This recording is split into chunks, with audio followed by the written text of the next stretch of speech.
Vitality is our ability to have spiritual, emotional, mental, and physical bliss. Some call it paradise. We call it a game. Hey all my Crimsonites, and welcome to the Crimson Cure channel, where we embrace our femininity, increase our womanly values, and celebrate our brothers. So join me on our feminine journey to learn, heal, and grow. Hey there, my Crimsonites, and welcome to the Crimson Cure channel. I'm your host, femininity coach, and author of The Crimson Cure, and this is my perspective. So I got something to talk to you guys about how basically we do a lot, we, Black people, Black women, whatever, we do a lot of celebrating of dysfunction, and we don't see the problem with it. And we have like celebrities, or we have higher profile people who continue to normalize what should not be normalized for us, and it is, and we gotta listen. Okay, I'm gonna read an article. This man named Metro Boomin, which when I looked him up, because I didn't know who he was, when I looked him up, he's like a record exec or whatever for hip hop or rap music. He makes beats and he's like a producer.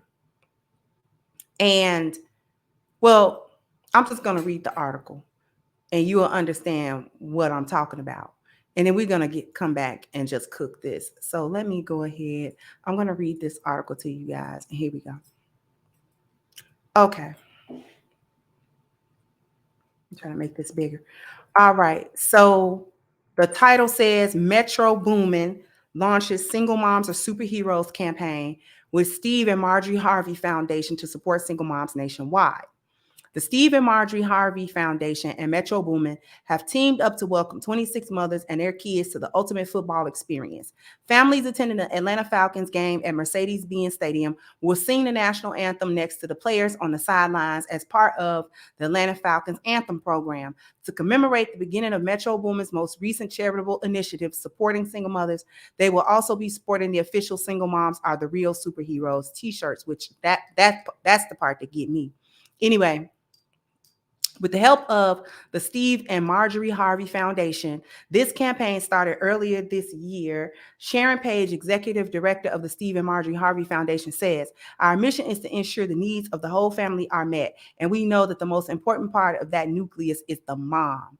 Like, are you kidding me? The campaign helped 150 parents attend the Single Moms Enrichment Retreat and gave one mom a $25,000 scholarship to further her study. With a heart for helping single mothers, Metro Boomin launched his yearly recurring holiday effort in 2017 and has continued it since. Metro was raised by a single mother and was aware of the difficulties that single-parent families encounter over the holidays. Since his mother, Leslie Joanne Wayne, passed away, Metro is even more motivated to pursue his love for helping single mothers. Additionally, 2 theater takeovers in Baltimore, Maryland, and Los Angeles, California will be part of Metro's multi-unit goal. Metro thinks single mothers are the biggest superheroes and wants to commemorate them. This is in line with the superhero theme of his most recent album, Heroes and Villains, which was released on Friday.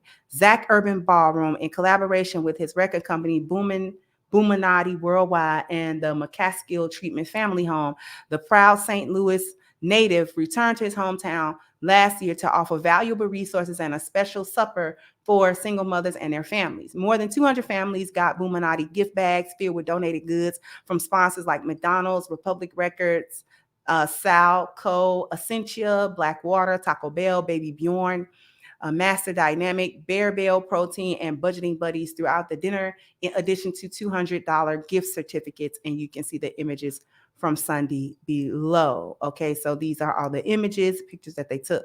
Okay, let me stop sharing that for a minute.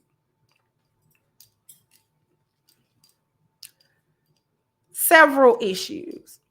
One of the first issues is designating single mothers as a family unit. They are not a family unit. Single mothers with children are a broken family unit, not a whole, intact family unit. Therefore, the most important part is missing: the fathers, not the mothers. What we got to do is that we are going to have to stop normalizing single motherhood, and not only normalizing it, but glorifying it. Okay. First of all, single mothers are not superheroes, because the vast majority of women who claim that single mother status did not provide and did not attempt to provide the best possible life for the children, because most of them did not plan those children and did not intend to have them. There are only a few women who are exceptions, like widows with children and things of that nature, but those are exceptions to a rule. For the vast majority of Black single motherhood, these are women who are having children in toxic relationships. They are having children without relationships. They are having children in situationships. They are having children for various reasons other than trying to build a family or being moms or any of that wholesome concept or the inspiration for having children and things of that nature. A lot of these women are not having children for those reasons. They just not. These are not women who, you know what I mean? Like, we got a section of women who specifically are like, I can be a mom without the dad. Like, I don't want the men, but I do want motherhood and children. We got women, Black women, that volunteer for single motherhood. They volunteer for being baby mamas, and we cheer it on, just like poor Keke Palmer.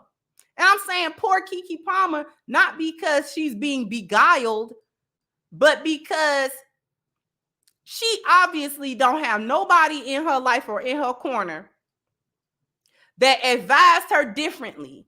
And if she did, she wasn't listening, I don't even know what to say. Because she revealed a baby bump on Saturday Night Live without a marriage of any kind. Yeah, she has the man with her for now, the father of the child, but it's still not a commitment. She still didn't say, you know what, boom, boom. You know, when are we going to stop normalizing and celebrating that type of dysfunction? Going into motherhood well before going into wifehood, or even going into motherhood without even the thought of wifehood. And we continue to give passes to this stuff. We congratulate it. We're all on board. We're all everywhere saying, yay, go. But go, Keke, what? What are we really congratulating? What are we really saying about the condition of us as women? As I said, we continue to normalize not securing stability before planning a family, and we normalize not even building or planning a family after the fact of children. We do not even normalize that. We don't try to have a family. We just have kids. And that is not a family unit. And I don't see any other demographic of people, group, race, ethnicity that actually celebrate the single motherhood, because everybody else knows that it's not a good place, and that if you celebrate it, women will think that it's okay and they'll do it more, not less.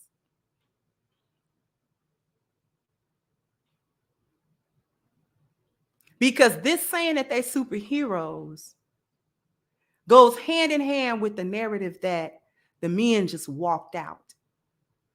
But we know that's not true. Sometimes there was no family to even begin with. So no man walked out. A lot of them didn't have a man to walk in. It's problematic because even if you don't want to, quote unquote, go to the other end of bashing single mothers, let's just go down that path for a second. Why are we doing the opposite end of that, the other extreme of it, which is to reward it and make it seem like a good idea? Especially since we have more and more of these single mothers in their 20s, in their early 30s, things of that nature, coming out and really letting the world know about the misery that is attached to the decision of becoming a baby mama. Just did a video on one where she's crying at her friend's wedding. Her friend's situation just happened to work out, but it could have went the other way just as easily. We had the other chick that was talking about, she got 4 kids with 4 baby daddies, and how don't ask her about nothing because it's hard, but it's hard, but you did it 4 times. I remember doing a video about the Black woman who was essentially homeless, and she was looking for the Section 8 voucher. She was trying to figure out why these places were not accepting Section 8 vouchers. She living in a shelter with kids. Where's the father? And don't tell me he don't care, because there's too many men who complain openly about being debarred from their children. And every time they try to come around, and every time that they try to be parents, they're suffering from parental alienation in various ways from these women. And we continue to celebrate this stuff. We continue to make light of it, as if this is an ideal situation that we should be in. Just because a bunch of Black women are doing it don't make it where we got to celebrate it. It's ridiculous. It's shameful. It is a shameful place to be. And everybody know that but Black women and simps. I don't care about this man being raised by a single mother. Plenty of people was raised by a single mother. And that doesn't make them superheroes. Just because she raised you, she did what she was supposed to do, partially because what she was really supposed to do was make sure you had a stable home where she didn't have to struggle.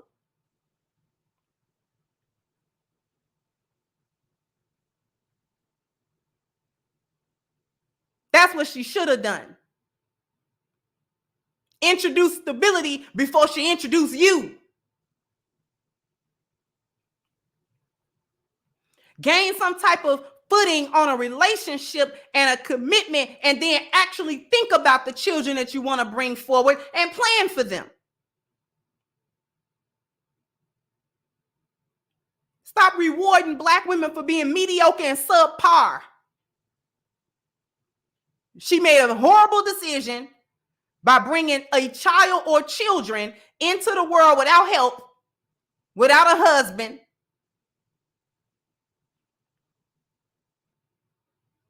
And then she struggled to take care of you. That was on her. And she made her decision your problem. She don't get no cookie for struggling with you.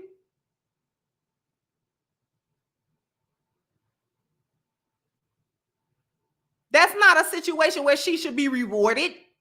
Oh, Mom, you really struggled with us. You really made my life harder than it should have been, or harder than it needed to be, because you wanted what you wanted, and I just happened to come along as a result.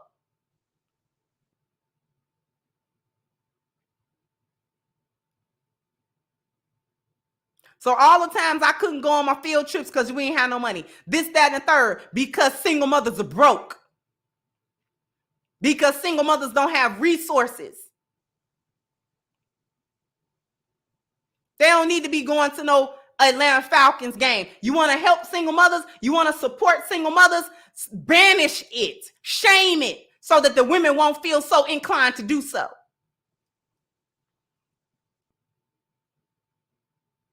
You want to help single mothers? Stop entitling them. You want to help single mothers? Have them to figure out how to be women. and stop perpetuating that mindset and that dysfunction, because single mothers beget single mothers. Typically, when you are a single mother, or you had a child early on in your life, you know, you was a teenage single mom and all that kind of stuff, the chances are skyrocketing that the daughter that you have, if you have one, will repeat that same thing no matter what you try to teach her. Because it's a generational curse. And we the only ones celebrate our curses. Single mothers are not superheroes.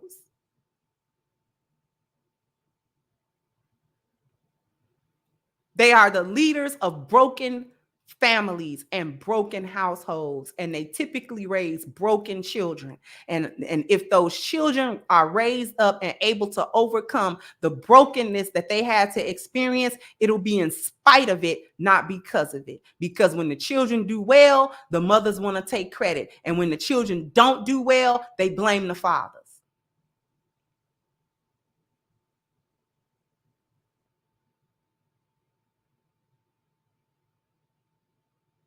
Anyway, before we go, I want to draw everybody's attention to the fact that you can now go to crimsoncure.com and get your copy of Reclaiming the Black Feminine, The Lies of Feminism and the Road to Recovery, my new book, which is available now on the website. So go ahead and click down in the description box, crimsoncure.com, and get your copy right away. Also, if you want to become part of holding Black Lives Matter accountable for the $100 million in misused funds and donations, all you got to do is, again, go into the description box, hit the link for the petition. We are going for our next milestone, which is going to be 15,000 signatures. Okay. And our goal is 100,000 signatures. So definitely go into the description box, get your copy of the book, and click the link for the petition for Black Lives Matter. And jump down in the comment section and let me know what you think. Like, share, subscribe to the channel if you have not. Once again, I'm your host, The Crimson Cure, and this was my perspective. Bye-bye, Crimsonites. Pick up your copy of Reclaiming the Black Feminine, The Lies of Feminism and the Road to Recovery from Kendra Davis. Hey guys, please like, share, and subscribe to the channel and hit the notification bell. And if you've got more to say on the topic, leave a comment down below. Also, don't forget to support our sponsor, who so graciously supports this channel by clicking the description box and the link for A-Game at agameherbal.com. You can go ahead and get a 10% discount off of your next purchase using the code Kendra10. This has been yet another Crimson Cure production, and I'll catch you guys on the next one.